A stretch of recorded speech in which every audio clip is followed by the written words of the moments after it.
Coronavirus has exposed the new Uber CEO, Dara Khosrowshahi, for who he really is, and that is Travis Kalanick 2.0. 3 years after Travis Kalanick left Uber and dumped his stake in the company, it's hard to tell he's no longer in charge. I've said this all along. Some people didn't agree with me, but it's the same culture as before. Dara Khosrowshahi took over as Uber CEO 3 years ago.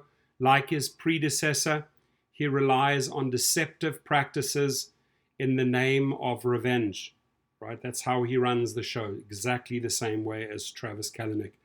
Dara Khosrowshahi was appointed Uber CEO in August 2017 to replace Travis Kalanick.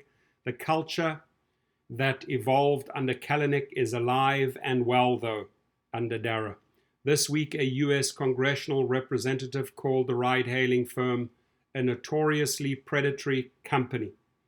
Dara Khosrowshahi came in 3 years ago to clean up the mess caused by founder Travis Kalanick, and for some time, Uber looked like it was on the right trajectory.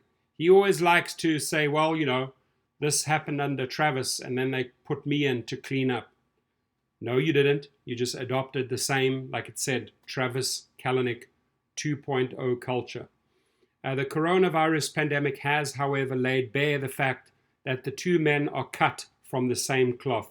Here are 5 things that prove Uber's old habits are hard to discard. Poor treatment of employees. COVID-19 has negatively impacted nearly every industry. Unemployment is soaring as businesses lay off the entire workforce. Some have done it humanely, but not Uber. Last week, Uber callously fired around 3,500 employees over a 3-minute Zoom call. Remember that? This is nothing new, of course. Under Kalanick, Uber's workplace culture was described as toxic. The firm is famous for the mistreatment of drivers. They treat us like crap. Uber drivers feel poor and powerless. On eve of IPO wage cuts and inadequate bonuses mean drivers are left behind as ride-hailing firm prepares for stock market debut. That was an article in The Guardian. Uber has also a record of poor treatment of female employees.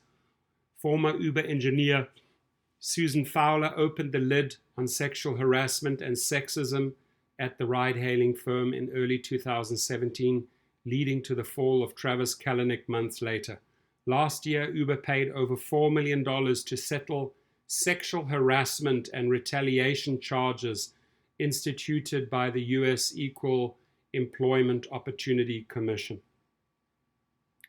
Lawsuit after lawsuit after lawsuit. Uber's monopolistic instincts haven't left. The coronavirus pandemic may have significantly cut demand for rides, but Khosrowshahi won't let a crisis go to waste. Kalanick would have done the same. Days after Uber led a $170 million investment round in micro-mobility firm Lime, it was reported that the ride-hailing giant was eyeing even more competitors. Earlier this week, reports surfaced that Uber was interested in acquiring food delivery firm Grubhub. The deal would give Uber a 50% market share in the US food delivery market. Uber Eats currently has 32% of the market, while Grubhub has 24%, according to Wedbush Securities. The chair of the US House of Representatives Antitrust Subcommittee, Representative David Cicilline, accused Ubers of being a notoriously predatory company. Regarding the move to acquire Grubhub at a time when restaurants have become dependent on food delivery apps, Cicilline said it marked a new low in pandemic profiteering.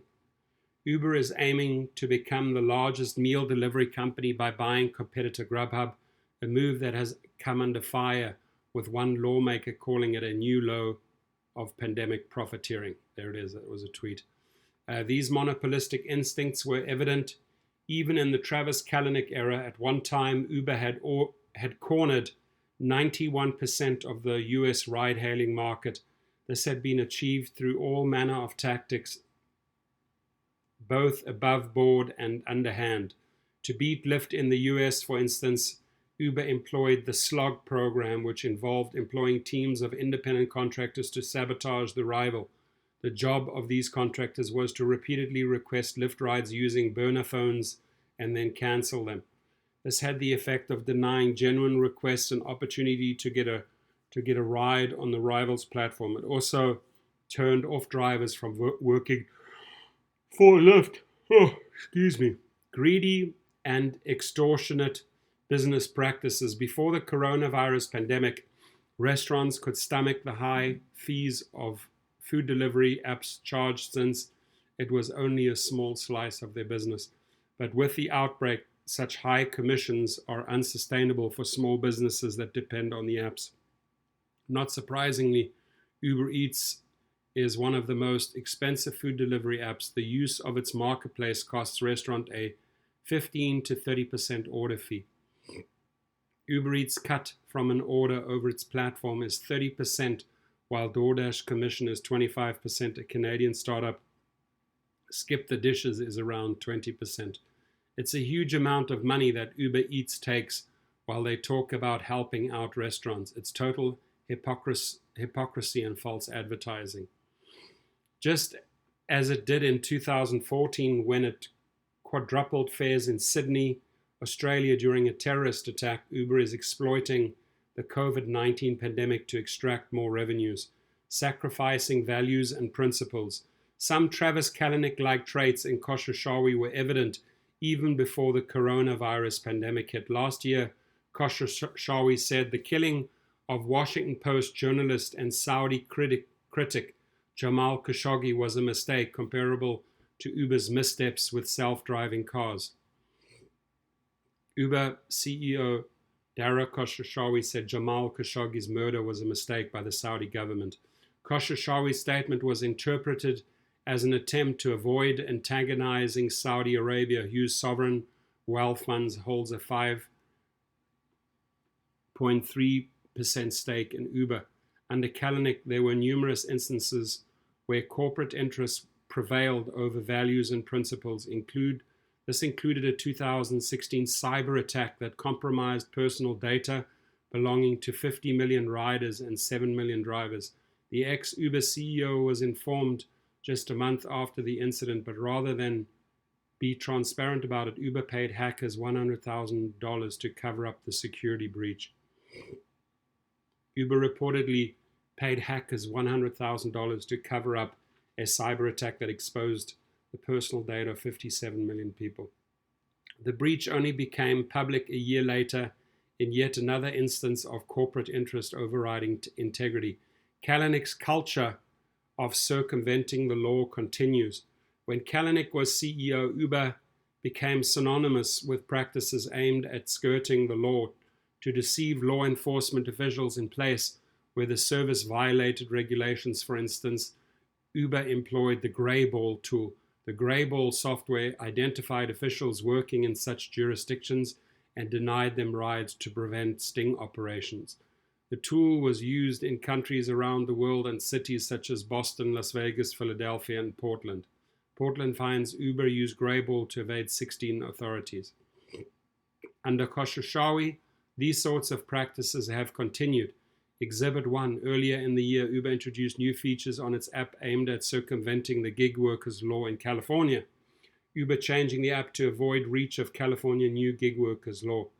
After Kalanick's ouster, some Uber employees petitioned the company's board of directors to reinstate them. With the same ethos at the helm currently, what's there to miss?